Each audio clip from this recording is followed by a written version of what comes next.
जब अब तारकासुर का वध, जब भगवान शंकर विश्वकर्मा द्वारा बनाए गए रथ पर आरूढ़ हुए तो उनका बाण ही नहीं चला, वे काफी देर तक वैसे ही खड़े रहे। आकाशवाणी द्वारा ज्ञात हुआ कि गणेश पूजन नहीं होने के कारण शिव जी पर या गणेश जी एक पैर के अंगूठे पर खड़े होकर उन्हें विघ्न पहुंचा रहे हैं।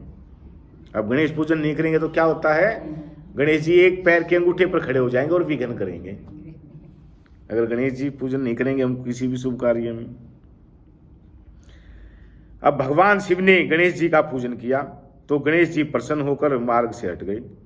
अब भगवान शंकर ने धनुष पर पशुपत बाण चढ़ाकर त्रिपुर संहार की इच्छा व्यक्त की।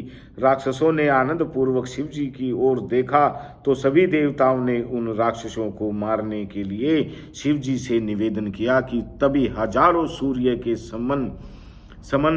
समान बाणों से त्रिपुरवासी को दग्ध कर दिया। हजारों की संख्या में राक्षस भस्म होने लगे। राक्षसों में शिव जी की पूजा न करने के कारण हाहाकार मचने लगा।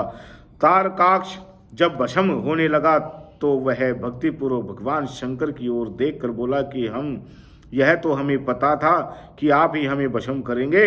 हमारी यह मृत्यु बड़े बड़े मुनियों के समान है।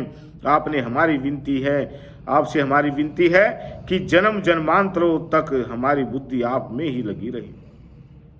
मैं नामक दैत्य के अतिरिक्त सभी उनमें भस्म हो गए। उसके बाद तीनों दैत्य विदुनमाली, तारकासु और कमलाक्ष शिव जी की कृपा से उनके गण बन गए। शिव जी को खुश देखकर उनकी कृपा से बचा हुआ मैं नामक दानव भी वहां आया और उन्हें प्रणाम किया तथा हाथ जोड़कर बोला कि हे कृपा निधि, मैं आपकी शरण में आया हूँ, मेरी रक्षा कीजिए। इस पर प्रसन्न होकर भगवान शिव जी ने कहा कि मैं तुम पर प्रसन्न हूँ, वर मांगो। उसने शिव भक्ति का ही वरदान मांगा। शिव जी ने तथास्तु कहकर उसे दृढ़ भक्ति प्रदान की। वह भक्त भगवान की आज्ञा से भूत लोक में वास करने लगा। इसके बाद मुंडी अरिहन जो था वह भी वहां आया और शंकर भगवान की स्तुति करने लगा।